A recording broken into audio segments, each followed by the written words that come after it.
राधे राधे। श्री हरिवंश महाराज जी जब कोई अपमान करे तो कैसे समझें कि कब चुप रहना है, सुनना है और कब जवाब देना है। अगर हमेशा चुप रहें तो लगता है सामने वाला और भी ऐसा करेगा, तो महाराज जी ऐसी में मर्यादा नहीं। भगवान शंकर कह रहे हैं, अपने कर्म जाए अपकारी, उमा क्षमा सापहुते भारी। अगर हम किसी को क्षमा कर देते हैं तो हमारी क्षमा उसके ऊपर सांप से भी ज्यादा दंड देने वाली बन जाएगी। अगर हम चुप हो जाते हैं तो मालिक हिसाब करता है, और जब हम हिसाब करते हैं तो फंस जाते हैं। तो ऐसे कोशिश करे, जब हमारा कोई अपमान करे तो हमें सहकर वहाँ से चल देना चाहिए। हिसाब भगवान के ऊपर छोड़ देना चाहिए। लड़ाई झगड़ा करना, मारपीट करना, हिंसा करना, अपने को बंधन में डाल लेना है। हमें लगता है अपने को बचाए। एक लंबे दुख भोगने से अच्छा थोड़ा कष्ट सह ले।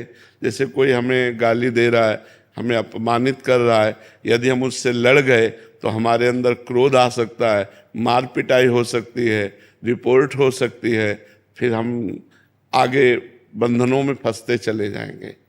और अगर हम वो गाली दिया और हम चुप हुए, सुन के चल दिए, तो उसको गाली देने वाले को ऐसा दंड मिलेगा समय पर कि दोबारा किसी को गाली नहीं देगा। मालिक बहुत, हम यही कई बार चर्चा की है, देखो हमारे यहाँ भी मुकदमा कई कई वर्ष चलता रहता है, तब हिसाब हो पाता है। जैसे कोई केस हुआ तो तुरंत थोड़ी होता है, बहुत कहो 4 वर्ष लग जाए उस केस के सुलझने में, कहो 10 वर्ष लग जाए।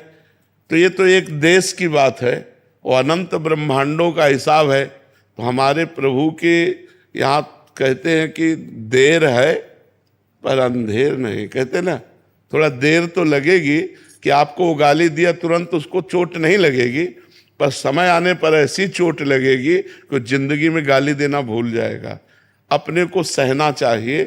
ज़्यादा विरोध और लड़ाई झगड़ा और हिंसा आदि करने से हम खुद बंधन में पड़ सकते हैं। तो हमारी सलाह तो यही है कि अगर कोई गाली दे तो चुप हो जाए, कोई अपमान करे तो सह ले, अपना कर्म मान करके कि कोई हमारा बिगड़ा हुआ कर्म होगा। अब हम तो साधु वेश में हैं तो यही समझाएंगे, हम तो यही कहेंगे कि अगर वो गाली दे रहा है तो हम सह जाते हैं, और वो हमको अपमानित कर रहा है तो चुपचाप चले जाते हैं। हिसाब भगवान के ऊपर छोड़ दें, क्योंकि जितनी जेलें भरी हिसाब करने में ही तो भरी हैं।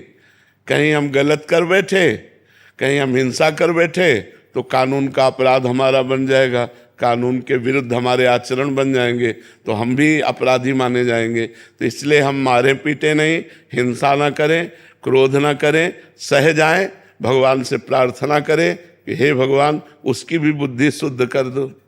उचित तो ये है कि हम उसके लिए भी अच्छा सोचें कि भगवान अगर आप इसकी बुद्धि शुद्ध कर दे तो गाली देना बंद कर दे, ये भी एक अच्छा आदमी बन जाए, तो आप इसकी बुद्धि शुद्ध कर दो। हम तो यही प्रार्थना करेंगे कि भगवान सबकी बुद्धि शुद्ध करें, लड़ाई झगड़ा ना हो, एक दूसरे का अपमान ना हो, एक दूसरे को दुख देने वाले वचन न बोले जाए।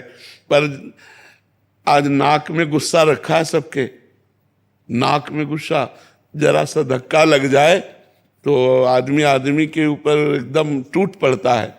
हो सकता है वो बैलेंस बिगड़ गया, उसका धक्का लग गया, तो अपने को बोलना है कोई बात नहीं, कोई बात नहीं, आप संभलिए और आगे बढ़िए।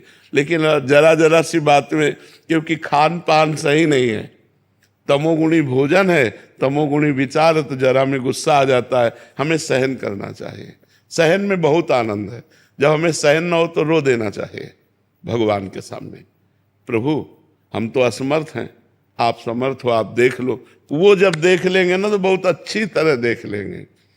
तो यदि हम कर्म बुरा करते हैं तो 4 दिन भले हम चमक लें, इसके बाद हमको गिरना पड़ेगा। तो बुरा कर्म का बुरा फल भोगना पड़ेगा, अच्छे कर्म का अच्छा फल। तो वो तुम्हारे साथ बुरा कर रहा है, तुम उसके साथ अच्छा करो तो तुम्हें अच्छा सुख मिलेगा, और वो परिणाम में दुख भोगेगा। ये सिद्धांत है। और लड़ाई झगड़ा करोगे तो जैसे वो अपराधी वैसे आप अपराध कर रहे हो, तो फिर उसको दंड भगवान क्यों देंगे? फिर तो आप भी अपराधी कर, उसने गाली दिया आपने गाली दे दिया, उसने विरोध किया आपने विरोध किया। उचित बात है हम विरोध न करें, हम गाली न दें, हम सह जाएं।